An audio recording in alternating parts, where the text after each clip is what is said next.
வணக்கம். நான் முருகன். 2G ஊழல் வழக்கில் ஊழல் ராஜா ஒப்புதல் வாக்குமூலம் கொடுத்திருக்காரு. அதன் மூலமாக எதிர்காலத்தில் கண்டிப்பாக முதலமைச்சர் மு.க. ஸ்டாலின் அவர்கள் சிறை செல்வது உறுதி என்று தெரிகிறது. எப்படி அப்படிங்கிறத சுருக்கமாக பார்க்கலாம்.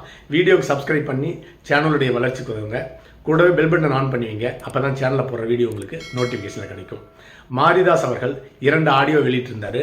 அந்த ஆடியோ போலியானது அப்படின்னு சொல்லிட்டு திராவிட முன்னேற்ற கழகத்துக்காரங்க வழக்கம் போல் பொய் பிரச்சாரம் பண்ணிட்டு இருக்காங்க. இந்த 2 ஆடியோவுமே ராஜாவுக்கும் 2G வழக்குக்கும் இருக்கிற ஊழல் சம்பந்தப்பட்டது. அது பொய்யான ஆடியோன்னு சொல்லிட்டு திராவிட முன்னேற்ற கழகம் பொய் பிரச்சாரம் பண்ணிட்டு இருக்காங்க. கடந்த காலத்தில் அண்ணாமலையோட ஊழலை சவுக்கு சங்கர் மூலமாக வெளியிட்ட பாரதிய ஜனதா கட்சி இந்த 2G ஊழலை 2026 சட்டமன்ற தேர்தல் சமயத்தில் மாரிதாஸ் மூலமாக பாரதிய ஜனதா கட்சி வெளியிட்டிருக்கிறது. இந்த ஆடியோ 100% உண்மை, எந்த விதமான சந்தேகம் கிடையாது. 2026 சட்டமன்ற தேர்தலில் இந்த ஆடியோ ஒரு தாக்கத்தை ஏற்படுத்தும் அப்படிங்கிறதுல எந்த சந்தேகமும் இருக்க முடியாது. அடுத்ததாக தற்பொழுதைய முதலமைச்சர் மு.க. ஸ்டாலின் அவர்கள் சிறை செல்வது 100% உறுதி. ஏன்னு கேட்டிங்கன்னா, இந்த 2G ஊழலில் ஒரு 200 கோடி ரூபாய் வெளிப்படையாகவே கைமாறப்பட்டிருக்கிறது கலைஞர் டிவிக்கு.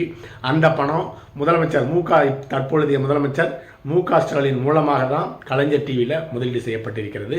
இந்த ராஜாவினுடைய ஆடியோவிலிருந்து இது நன்றாக தெளிவாக தெரிகிறது. திராவிட முன்னேற்ற கழகம் ஒரு பலமான அரசியல் கட்சியாகவும் பணபலம் வாய்ந்த கட்சியாகவும் இந்த தண்டனையிலிருந்து கொஞ்சம் கொஞ்சமாக தப்பிச்சிட்டு இருக்காங்களுடைய காலம் கடத்திட்டு இருக்காங்க. ஆனால் தண்டனையிலிருந்து முழுமையாக வெளியேற முடியாது. அதுதான் இந்த ராஜாவினுடைய வாக்குமூலத்தில் இருந்து நன்றாக தெரிகிறது. இந்த ஆடியோவை ராஜாவினுடைய 2G ஊழல் வாக்குமூலமாக தான் எடுத்துக்கொள்ள வேண்டும். திராவிட முன்னேற்ற கழகம் இதை கடந்த காலத்திலையும் தற்பொழுதும் பொய்யான ஒரு தகவலை சொல்லிட்டு இருக்காங்க, பொய் பிரச்சாரம் பண்ணிட்டு இருக்காங்க. 2Gயில் ஊழலே நடக்கலன்னு சொல்லிட்டு இருக்காங்க. அப்பொழுது மத்திய அமைச்சரவையில் திராவிட முன்னேற்ற கழகம் அமைச்சரவையில் பங்கேற்ற அமைச்சர்களாக நிறைய பேர் இருந்திருக்காங்க. ஒரு பலமான மத்திய அரசில் திராவிட முன்னேற்ற கழகம் அங்கம் வகித்திருந்த ஒரு ஆட்சியில் எந்த விதமான தவறும் செய்யாத ஒரு மாநிலத்தினுடைய முதலமைச்சருடைய மகள் 6 மாதம் திகார் சிறையில் வைத்திருக்க முடியுமா? கண்டிப்பாக முடியாது. ஊழல் நடந்தது 100% உண்மை. அதுதான் இப்போ ராஜாவினுடைய ஆடியோ ஒரு வாக்குமூலமாக வெளிவந்திருக்கிறது. இந்த வாக்குமூலம் எதிர்காலத்தில் வழக்காக நடைபெறும் பொழுது அந்த இறுதி கட்டத்தில் இந்த பணம் எங்கே போய் சேர்ந்தது? மு.க. ஸ்டாலின் மூலமாக கலைஞர் டிவிக்கு போய் சென்று சேர்ந்திருக்கிறது. அதனால் சிறை செல்வது எந்த விதமான சந்தேகம் கிடையாது. 100% ஸ்டாலின் அவர்கள் சிறை செல்வது உறுதி. இந்த கலைஞர் டிவிக்கு 100 கோடி ரூபாய் 200 கோடி ரூபாய் சென்றதில் 2B ரியாலிட்டி குரூப் மூலமாக தான் இந்த பணம் போய் சேர்ந்திருக்கிறது. அதுக்கு அனைத்து விதமான சாட்சிகளும் இருந்து நீதிமன்றம் இந்த வழக்கை தள்ளுபடி பண்ணிட்டாங்க. ஏன்னு கேட்டிங்கன்னா, அங்கேயே நீதிபதிகளுக்கு பணத்தையும் அழுத்தத்தையும் கொடுத்து அப்போதைக்கு நிவாரணம் பெற்றுட்டாங்க. ஆனால் இந்த வழக்கை தினந்தோறும் விசாரித்து தீர்ப்பு வழங்கன்னு சொல்லிட்டு உச்சநீதிமன்றம் சொல்லியும் 4 வருஷமாக இந்த வழக்கு ஒரு நாள் கூட விசாரிக்கப்படவில்லை.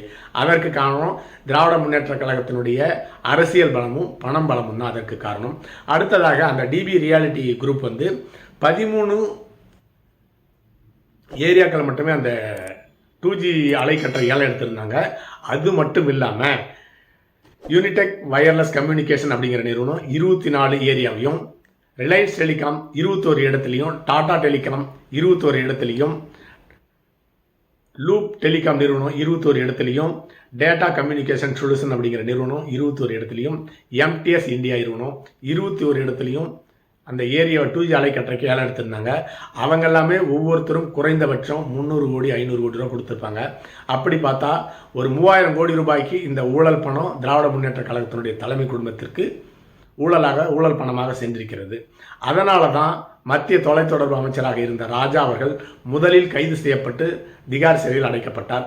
2 மாதம் கழித்து முதலமைச்சரினுடைய மகளாகிய கனிமொழி அல்லது மத்திய அமைச்சரில் பலம் வாய்ந்த கட்சியாக இருக்கிற திராவிட முன்னேற்ற கழகத்தினுடைய தலைவனுடைய மகள் கைது செய்யப்பட்டு அவரும் திகார் சிறையில் அடைக்கப்பட்டார். ராஜா 2 மாதம் சிறையில் இருந்த பொழுது திராவிட முன்னேற்ற கழகத்தினுடைய வட்டம், மாவட்டம், MLA, MP யாருமே தன்னை சந்திக்கவில்லை. கிட்டத்தட்ட 3000 கோடி ரூபாய்க்கு மேலே பணத்தை சேர்த்து கொடுத்த தனக்கே இப்படிப்பட்ட நிலைமை. கனிமொழி சிறைக்கு வந்த பிறகுதான் MLA, MP மற்றும் கட்சியை சார்ந்தவர்கள் எல்லாமே வந்து சந்தித்தாங்க. நான் சிறையில் இருக்கும் பொழுது அப்போதைய திராவிட முன்னேற்ற கழகத்தினுடைய பொதுச் செயலாளராக இருந்த துரைமுருகனை கூட கருணாநிதி அவர்கள் அனுப்பி வைக்கலன்னு சொல்லிட்டு ஒரு ஆதங்கமாக அந்த ஆடியோவில் பேசியிருக்கிறாரு. அடுத்ததாக, நான் பஸ்டாக இருந்தா, அதாவது நான் 2 மாதம் சிறையில் இருந்தேன், மனம் மாறி எவ்வளோ ஊழல் நடந்தது, அந்த பணம் எங்கெல்லாம் போய் சேர்ந்ததுன்னு சொல்லிட்டு உண்மையை வெளியிட்டிருந்தா இப்பொழுது அந்த நிலைமை திராவிட முன்னேற்ற கழகத்தினுடைய தலைவர்களுடைய நிலைமை என்ன ஆயிருக்கும் அப்படின்னு சொல்லியிருக்கிறாரு.